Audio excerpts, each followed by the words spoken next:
What's going on, boys and girls? I wanted to do a quick video. I'm sitting here waiting on a client to get here, and I'm sitting like right on the side of the flipping road. But anyways, I want to do a quick video about doing work for large scale contractors. And if you're a small guy like me,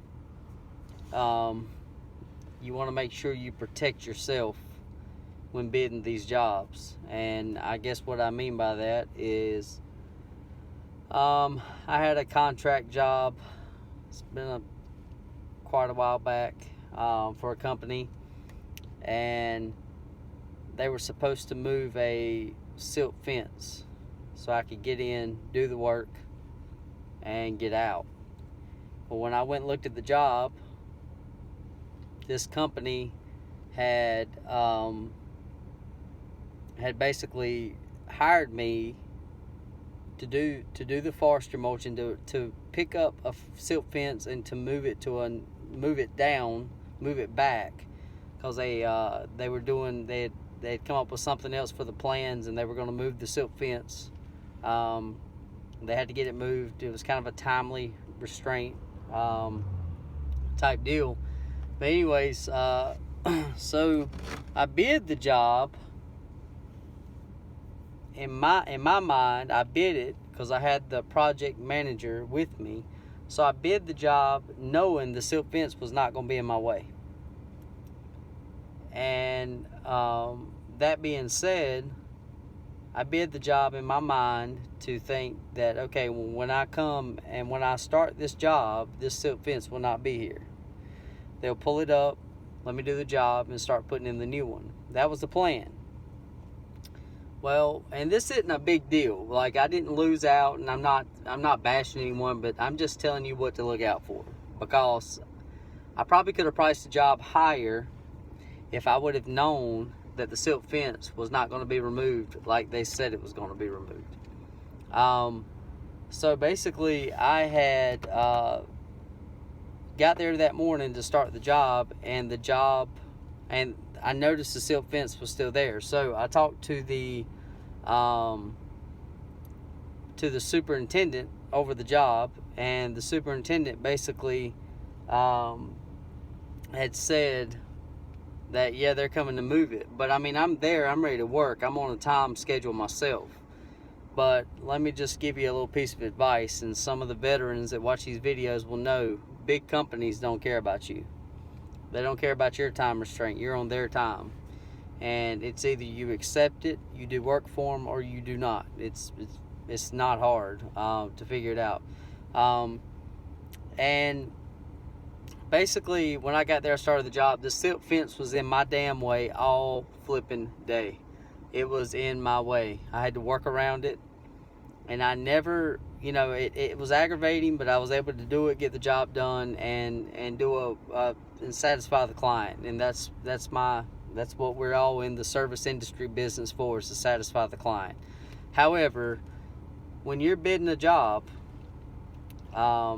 it does not hurt, especially with bigger, larger scale commercial accounts, commercial contractors. It puts some fluff in there, because if I would have had the fluff that I needed, I probably would have brought my excavator, and I probably would have picked the fence up and moved it.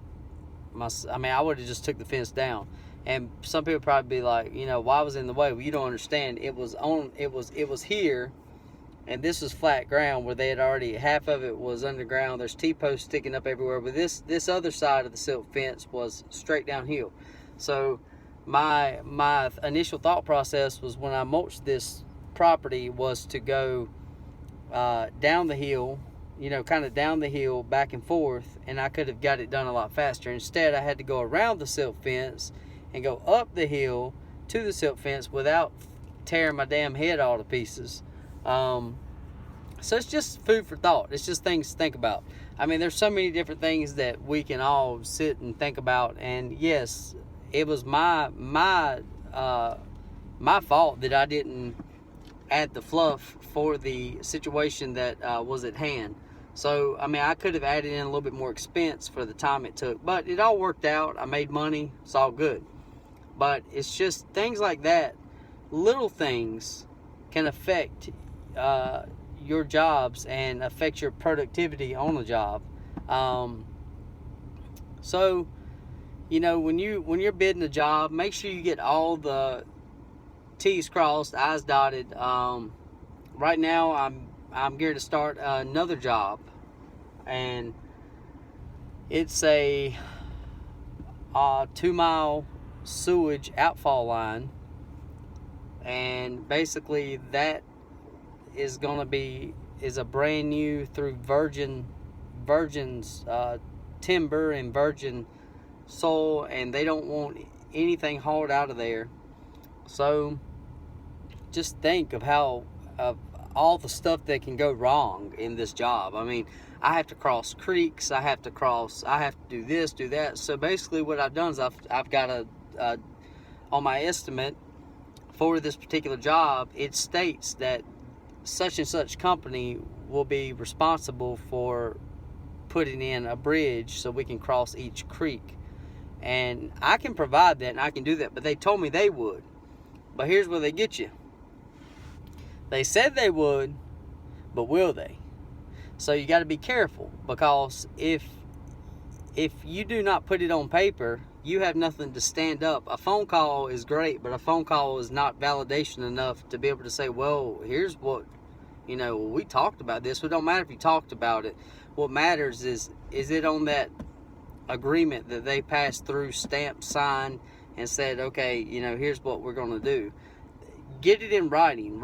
Get it in writing, because that is the best verification you can do when working with a larger company like that, because that way you can just go back and be like, no, there's no argument. You can be like, no, I've got it right here on the paper. So it's just some things like that. Now, if I get there and they're not building a bridge, guess what? I offered it. They said, no, we'll do that. Just price the work. Okay. But if I get there and I can't get across those creeks, well, they still have to pay me for my time just hanging out, because it is what it is. You told me that you were going to handle this and take care of this, but, I'll wait, but you'll pay. So you got to be careful. So cross your T's, dot your little I's. And I think my client's pulling up to the job site right here, and I just wanted to help you guys out by making this little quick video, and I hope it helps, and I wish you guys the best. Hope you're doing great. We'll talk at you soon.